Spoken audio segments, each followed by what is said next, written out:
नमस्कार दोस्तों, आज की इस वीडियो में हम बात करने वाले हैं कि जब तक आपको ऊपर वाला ना बुलाए तब तक आपको कोई नहीं मार सकता।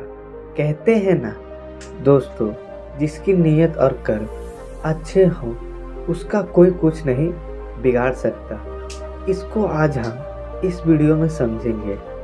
पहले हम इस एक एग्जाम्पल से समझेंगे, उसके बाद महात्मा बुद्ध की कहानी से समाधान देखेंगे। तो दोस्तों वीडियो अंत तक देखें।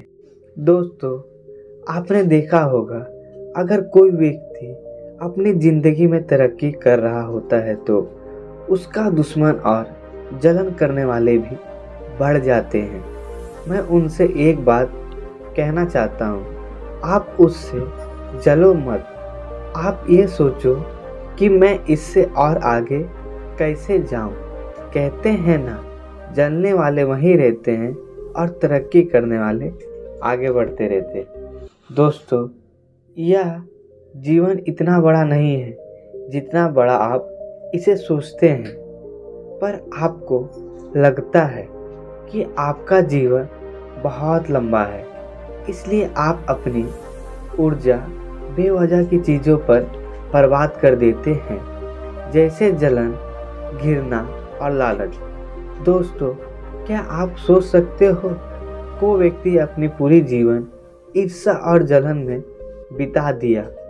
दोस्तों, आज मैं आपके साथ ऐसे व्यक्ति की जीवन की कहानी बताने वाला हूँ जो अपनी पूरी जीवन गौतम बुद्ध से ईर्ष्या करने में बिता दिया। दोस्तों, वह व्यक्ति बुद्ध का भिक्षु भी बना और रिश्ते में वह बुद्ध का चचेरा भाई भी था और उसने बुद्ध के साथ ज़्यादा समय भी बिताया था, लेकिन फिर भी उसका जीवन अच्छी सोच में तब्दील नहीं हुआ। जानते हो क्यों?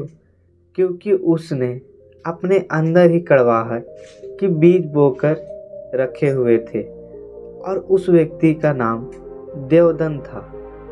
दोस्तों, आज के ज़माने में भी ऐसे बहुत लोग हैं। दोस्तों, देवदत्त ने बुद्ध को मारने की बहुत बार कोशिश की, लेकिन वह हर बार असफल रहा। एक बार देवदत्त यह सोचता है कि वह राजा अजातशत्रु की सेना को लेकर बुद्ध को और उनके सभी भिक्षुओं को समाप्त कर देगा। देवदत्त राजा के पास जाता है और उनसे कहता है कि राजा, आप मुझे अपनी सेना दीजिए और मैं आपकी सेना की मदद से उस बुद्ध और उसके संग को समाप्त कर दूंगा। लेकिन इस बार भी देवदत्त असफल हो जाता है, क्योंकि अब तक राजा अजातशत्रु भी गौतम बुद्ध का शिष्य बन चुका था।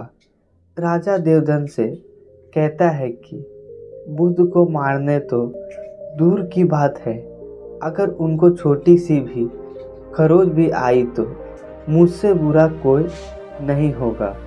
मैं चाहूँ तो अभी मैं तुम्हें मृत्युदंड दे सकता हूँ, क्योंकि अब मैं बुद्ध का शिष्य बन गया हूँ, इसलिए अब मुझे झगड़ा करना शोभा नहीं देता।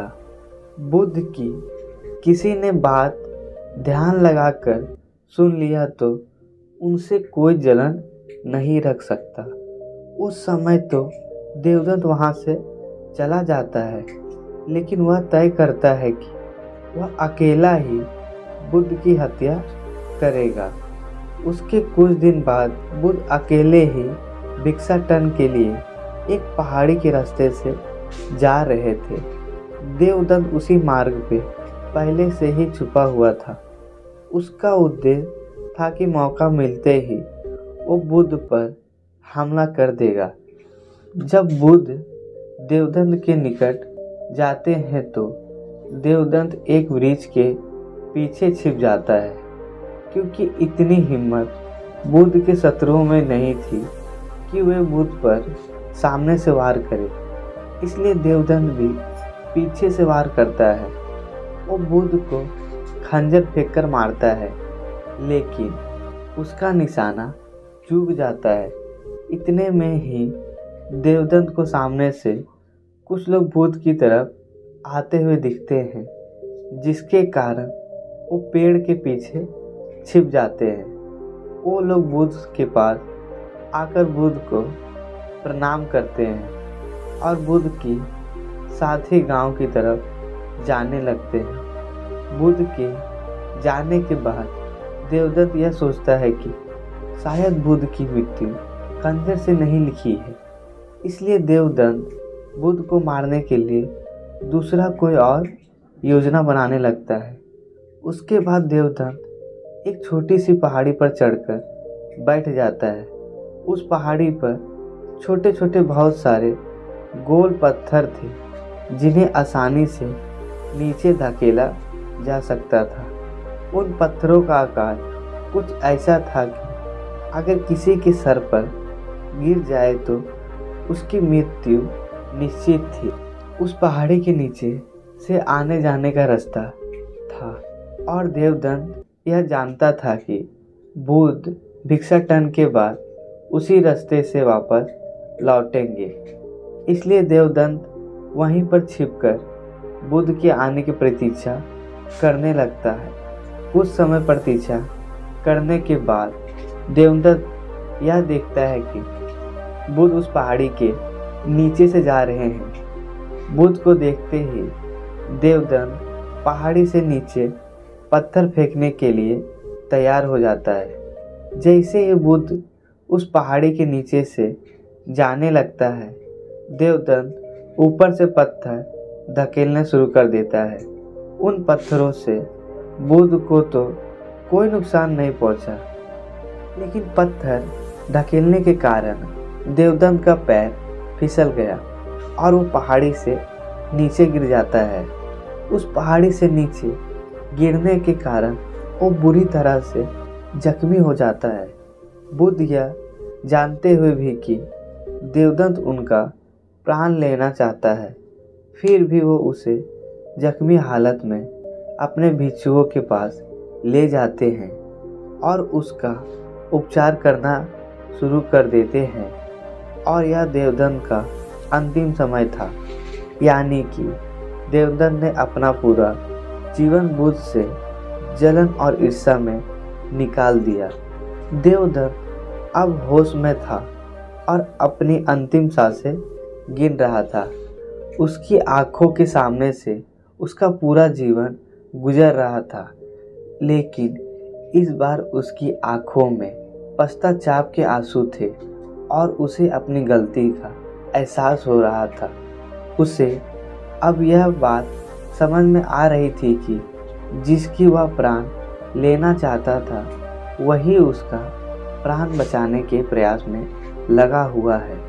देवदत्त के आंखों में अब बहुत आंसू निकल रहे थे और वो अब बुद्ध की तरफ देख रहा था।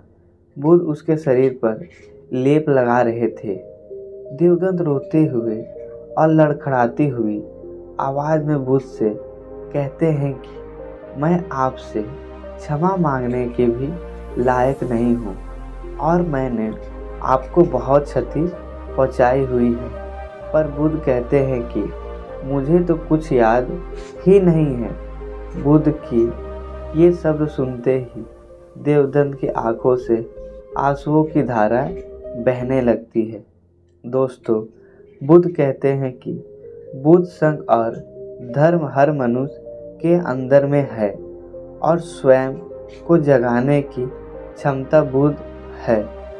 जागने के बाद हम जिस पथ पर चलते हैं वह हमारा धर्म है और स्वयं के मन को एकांतरित करना यानी उसे केंद्रित करना संग है। ये तीनों रत्न सभी लोग के अंदर में है। उसके कुछ क्षण बाद देवदत्त अपना शरीर त्याग देता है।